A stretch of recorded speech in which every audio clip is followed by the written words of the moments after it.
Hello दोस्तों, नमस्कार। मैं अभिनव राय एक बार फिर से आप सबका स्वागत करता हूं यूट्यूब चैनल नॉलेज एकेडमी अभिनव में। ओके। और आज हम लोग करंट अफेयर्स के जो नेक्स्ट वीडियो है उसको लेके आ रहा हूं। इसमें हम लोग पढ़ेंगे टैक्स स्लैब के बारे में। जो बजट आ चुका है, काफ़ी टाइम हो चुका है बजट को, और आप सबको एटलीस्ट ये पता ही है क्या क्या है। इसमें हम लोग बात करेंगे स्लैब कौन कौन से हैं, स्लैब के रेट्स क्या है, और पहले हम किस चीज़ों में टैक्स बेनिफिट पा सकते थे, टैक्स से छूट पा सकते थे, और अब किस में हम लोग पा सकते हैं। ओके। तो बहुत दिनों बाद ये टैक्स स्लैब में बढ़ोतरी हुई है। तो क्या है टैक्स स्लैब, इसके बारे में जानते हैं। ओके। तो जो नए हैं वो सब्सक्राइब कर लीजिए, और जो पुराने हैं पूरा वीडियो जरूर देखिएगा ताकि समझ सके जो हमारा टैक्स स्लैब है वो कहाँ कहाँ से कितने कितने टैक्स है, किस तरह से हम छूट पा सकते हैं, किस तरीके से उसमें हम अपने पैसे को सेव कर सकते हैं। ओके। तो चलिए देखते हैं हम लोग। न्यू टैक्स जो है स्लैब रेट, जो 1 जनवरी 2023 में पेश किया गया केंद्रीय बजट में, 3 लाख रुपए तक की आमदनी को बिल्कुल टैक्स फ्री कर दिया गया है। सबसे बेहतरीन चीज़ ये है कि 3 लाख रुपए तक की आमदनी को बिल्कुल टैक्स फ्री कर दिया गया है। इससे अधिक आमदनी पर अगर 25,000 रुपये या उससे कम टैक्स बनता है तो वो अभी माफ़ हो जाएगा। ओके। ये भी बहुत गजब की चीज़ें हैं। और ये अगर इस बेनिफिट से अगर हम देखें तो कहीं ना कहीं हमारा जो इंश्योरेंस वाला क्राइटेरिया है वो कहीं ना कहीं मात खाता हुआ दिख रहा है। यानी कहीं लोग पैसा जमा करने जो बहुत जल्द जाते थे वो अब नहीं जाएंगे। अब थोड़ा सा एक स्लैब मिलने की वजह से ये इंश्योरेंस कंपनियां थोड़ी सी प्रॉब्लम में आ जाती हैं। खैर, 25,000 रुपये तक का टैक्स नहीं बनता, वह माफ़ हो जाएगा। यानी कि 7 लाख रुपए तक का सालाना आमदनी वालों को आखिरकार कोई टैक्स नहीं देना पड़ेगा। सबसे बेहतरीन चीज़ ये है।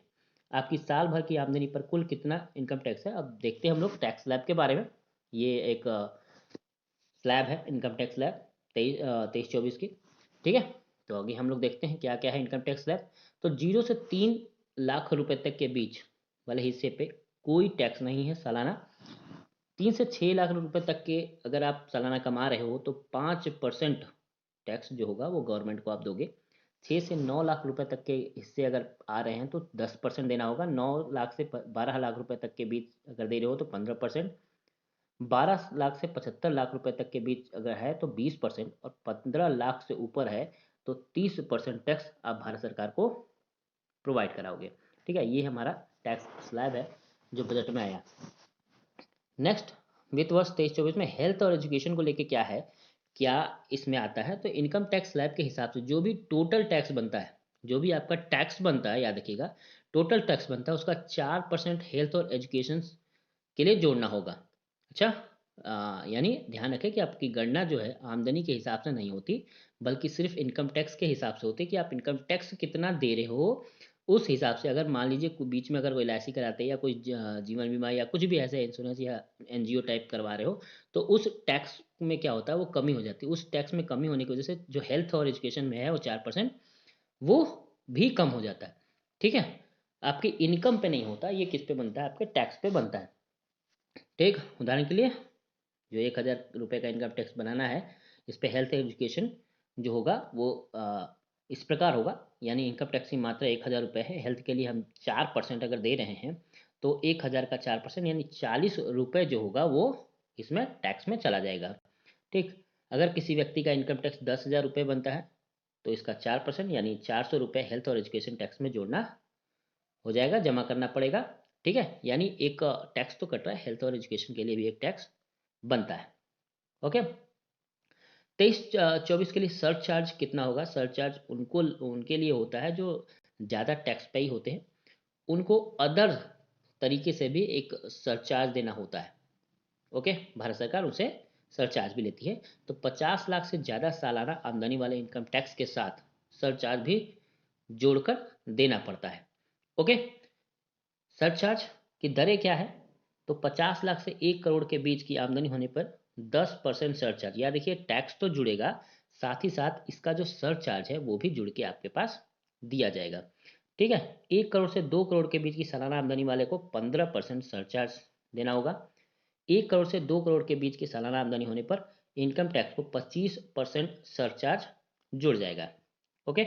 वहीं 5 करोड़ से अधिक की सालाना आमदनी वाले पे 37% सरचार्ज जुड़ जाएगा। यानी जो टैक्स तो है ही, जो टैक्स आप दे रहे हो 30%, वो तो है ही है, उसके अलावा जो अदर आमदनी है उसमें सरचार्ज भी जुड़ के और भी चीज़ें सामने आपके आ जाएंगी। ओके, इतना समझ में आया? तो ये सब चीज़ें हैं जो टैक्स स्लैब में आया है कि क्या क्या हो सकता है, अदर भी टैक्सेस जो सरचार्ज है वो क्या होता है। अब अगर कोई आदमी है 7 लाख की आमदनी पर टैक्स छूट मिलता है तो कैसे मिलेगा? जिन लोगों का सालाना आमदनी एनुअल इनकम जो है 7 लाख रुपए से कम है, उनका 25,000 रुपये तक का टैक्स बनता भी है तो उसे माफ़ कर दिया जाएगा। ये बहुत ही बेहतरीन रिपोर्ट है इस बार। इनकम टैक्स एक्ट जो सेक्शन 87A के तहत यह टैक्स माफ़ी यानी रिबेट दी जाती है। ये भारत सरकार की टर्म एंड कंडीशन है, पहले से भी चलता आ रहा है, बहुत लोग भरते भी हैं इस फॉर्म को 87A को। इन इनकम टैक्स स्लैब के हिसाब से 25,000 रुपये तक का टैक्स सिर्फ उन लोगों को बनता है जिनकी सालाना आमदनी 7 लाख रुपए से कम है। इसलिए 7 लाख तक की सालाना आमदनी वालों को अंतिम रूप से कोई टैक्स देना नहीं पड़ेगा। ओके। जिन लोगों को इनकम टैक्स या इनकम टैक्स स्लैब के हिसाब से 25,000 रुपये से अधिक बनता है, उन्हें सेक्शन 87A के तहत इस टैक्स माफ़ी का फ़ायदा लेने का अधिकार नहीं होगा। मतलब ये कि 7 लाख रुपये से अधिक आमदनी वालों को पूरा टैक्स भरना पड़ेगा। जैसे ही 7 लाख से ज़्यादा होता है तो आपको पूरा टैक्स भरना पड़ेगा, 7 लाख से कम है तो आपको टैक्स फ्री हो जाएगा। ओके। अब इसमें सबसे ज़रूरी बात, न्यूज़ में भी बहुत बता रहे थे कि सैलरी वालों को बड़ा फ़ायदा है, बड़ा फ़ायदा है, तो कहीं ना कहीं सैलरी वालों को बहुत ज़्यादा फ़ायदा नहीं दिख रहा है इसमें से। ठीक है। अगर कहें, जानकारों का कहना है कि सैलरी पाने वाले लोगों को नई कर व्यवस्था में फ़ायदा नहीं है। इसकी वजह यह है कि इसमें इन्हें HRA, LTA, standard deduction section 80C और सेक्शन 80D के तहत मिलने वाली जो छूट है नहीं मिलेगी। ठीक है, याद रखिए। और जब तक इस चीज़ों में छूट नहीं मिलती, सरकारी नौकरियों वालों को या जो सैलरी पेशा है उनको फ़ायदा नहीं होता। ठीक, यहीं पे मेन, क्योंकि बेसिक बहुत ज़्यादा नहीं होता, बाकी सब चीज़ें एड ऑन जो होता है वो उसमें बहुत ज़्यादा फ़ायदा होता है, और वही नहीं हो रहा है तो शायद इसमें छूट नहीं मिलेगी। हालांकि नॉन रेजिडेंट की कई नई कर व्यवस्था के फ़ायदेमंद है। इसकी वजह यह है कि कोई, क्योंकि वे ज़्यादातर छूट का दावा नहीं करते।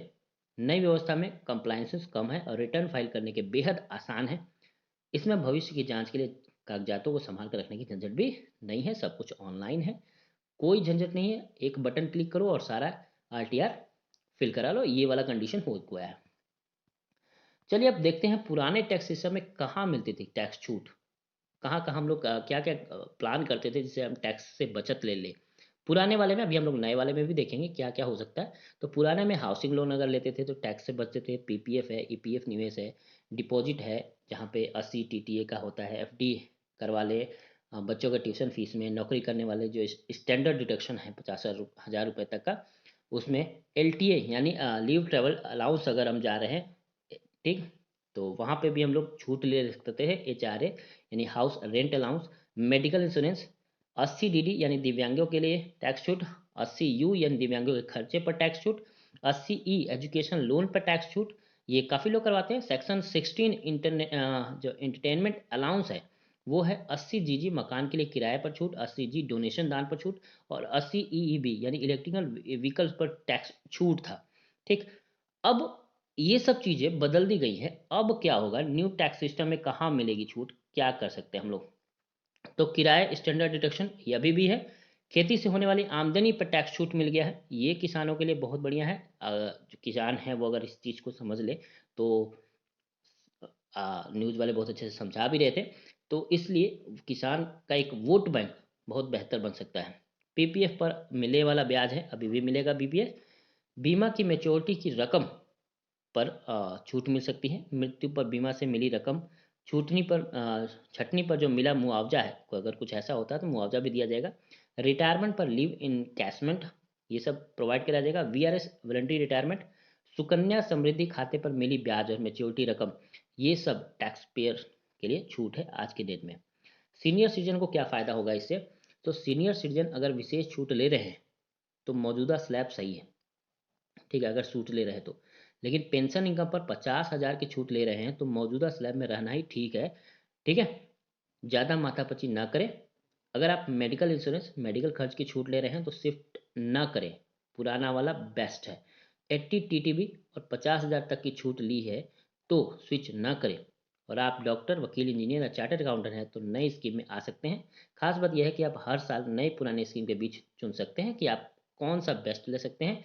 आगे आना है या पीछे वाले पे ही रहना है, ये आपकी मर्जी है। ओके। आगे आने के अपने नुकसान, अपने फ़ायदे भी हैं, तो पीछे जाने के अपने नुकसान और अपने फ़ायदे हैं। ओके। तो आज के लिए इतना ही। Thank you. कैसा लगा ज़रूर बताइएगा। धन्यवाद। नमस्कार।